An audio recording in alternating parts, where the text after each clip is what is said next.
BJ Mafia was popping. So the Jaguars had an extremely impressive 2022 campaign where the Jaguars at one point of their season had a 3-7 record. They rallied all the way back to a 9-8 record in order to win the AFC South. They came back in the wild card round versus the Los Angeles Chargers after being down 27-0 in that game. They rallied all the way back to win that game 31-30, which was the third largest comeback in NFL postseason history by the Jaguars after overcoming a 27-0 deficit. They go on the next week to the divisional round, and they go all the way down to the wire with the eventual Super Bowl champions in the Kansas City Chiefs. They lose that game 27-20, but there was a lot of things to build upon what the Jaguars did in year one under Doug Peterson, and now in year two with Doug Peterson, with an MVP caliber type of quarterback, they're going to look to continue to build on that success and to continue to build something even bigger here in Duval County for the Jaguars in 2023. But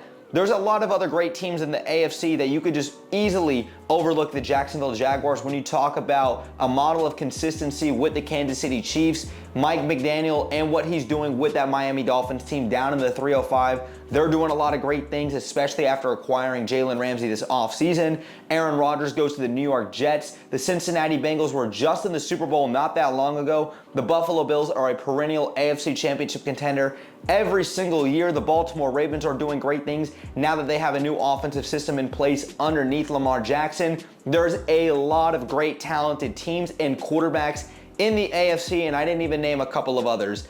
The Jaguars are still going to be the number one seed in the AFC this year. Now let's actually go ahead and talk about this. Now, before I really give you guys my reasonings as to why the Jaguars will be the number one seed in the AFC this upcoming season, let me actually give you guys a couple of quick takes real quick. So if you remember, last season was the first year that the NFL implemented where the number one seed and the number one seed only got a first round bye in the wild card round of the playoffs because they implemented another seed in order to get in, which means that multiple wild card teams can now get in, 3 to be exact. And that means that the number one seed gets a bye. So that means the 2 seed and everybody else that makes the playoffs, they have an extra week of, wear and tear on their bodies in a game that they're going to have to play. And especially in a loaded conference with a bunch of great talented quarterbacks and a bunch of great talented teams, any team in the AFC that can get that number one seed and lock that up to avoid having to play an extra game, that is going to be critical for their team's success. And obviously we know this is an any given Sunday type of league. But when you don't have to go out there and play 3 elite quarterbacks in order to go ahead and get to the Super Bowl, that's going to work in your benefit, in your favor. Now, really getting into my first reason as to why the Jaguars will be the number one seed in the AFC this year is because you look at their strength of schedule. When you take a look at the Jaguars' strength of schedule this year, at least to their contemporaries with the elite teams in the AFC, they're nowhere to be found. The Jaguars have the 12th easiest schedule in the entire NFL this upcoming season. The Jaguars are not only going to be playing the AFC South in their division, which is one of the 2 weakest divisions in all of football, they're also playing the NFC South, which is the other weakest division in all of football. When you take a look at the AFC South and the quarterbacks that are going to be there outside of Trevor Lawrence, you're going to be talking about 3 potential rookie starting quarterbacks with Will Levis, CJ Stroud, and Anthony Richardson. And when you take a look at the NFC South, that's the other weakest division in all of football. Look at the quarterback play there. You're going to be talking about guys like Desmond Ridder, Kyle Trask, or Baker Mayfield, Derek Carr, and Bryce Young. That is already extremely favorable for the Jaguars. There is 5 notable games on their schedule when you look ahead at the schedule that says those are going to be key mark games for the Jaguars this upcoming season. When you talk about the Kansas City Chiefs, the Buffalo Bills, the Baltimore Ravens, the Cincinnati Bengals, and the San Francisco 49ers. Those are going to be 5 marquee games for the Jacksonville Jaguars this upcoming season. Those games are going to be critical to the team's success, the outcome of the regular season, where the seeding is going to be, and also giving the team a lot of confidence heading into the postseason. The Jaguars will also be playing the AFC North, which I think top to bottom is one of the most complete divisions in all of football. When you talk about Mike Tomlin and the Pittsburgh Steelers, they're always going to be formidable. The Baltimore Ravens, and of course I expect a bounce back season from Deshaun Watson and the Cleveland Browns. I think he gets back to form this year. So while the Jaguars do have the 12th easiest schedule in the NFL in terms of strength of schedule, and there is going to be a lot of favorable things for them working in their favor, especially when you talk about 2 back-to-back games in London where they won't be traveling as much in those 2 weeks, I think that could definitely work in favor for them, especially when Buffalo has to come to London. Now, the second reason why the Jaguars will be the #1 seed in the AFC this upcoming season is because if you go back to last season, this team had 27 total takeaways defensively in their first year under defensive coordinator Mike Caldwell, which was tied for 4th in the entire association. The Jaguars were also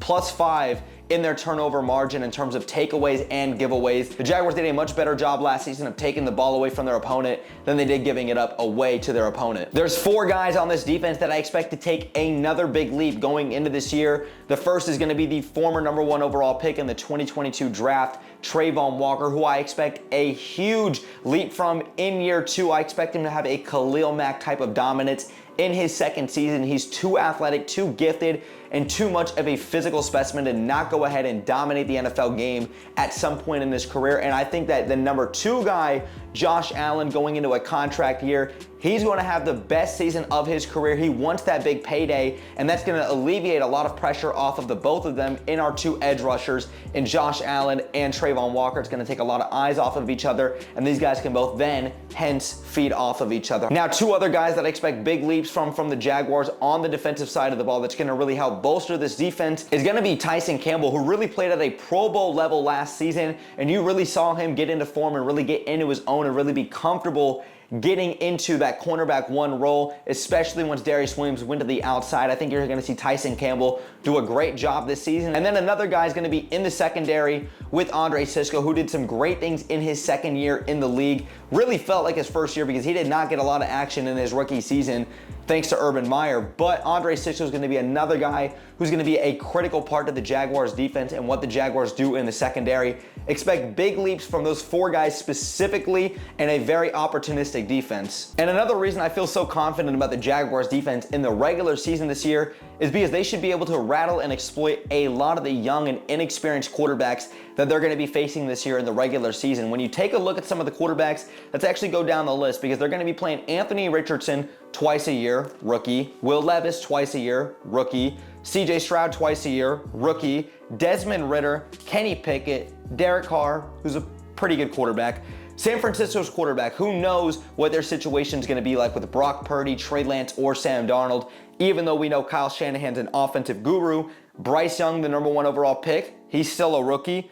Baker Mayfield or Kyle Trask, who knows what Tampa Bay is going to throw out there. That is at least 10 plus games right there you can mark on the calendar that the Jaguars are playing a very young and inexperienced quarterback or a rookie quarterback. They should be able defensively to be able to rattle and exploit a lot of those quarterbacks. Now, the third and last reason why the Jaguars will be the #1 seed in the AFC this year is because of this high-powered offense, starting with their quarterback, William Trevor Lawrence, the prince that was promised, a generational talent, Jacksonville's Jesus. However you define and label him, he is the real deal, and he proved that in the second half of last season as he was one of the top 2, top 3 quarterbacks in the entire NFL last season in terms of QBR, passer rating, touchdown to interception ratio, passing yards, and also just leading the team consistently back down from deficits and coming back to get the victories. Trevor Lawrence last season proved himself, and then you're going to go ahead and add in multiple skill position guys to this group with guys like Calvin Ridley,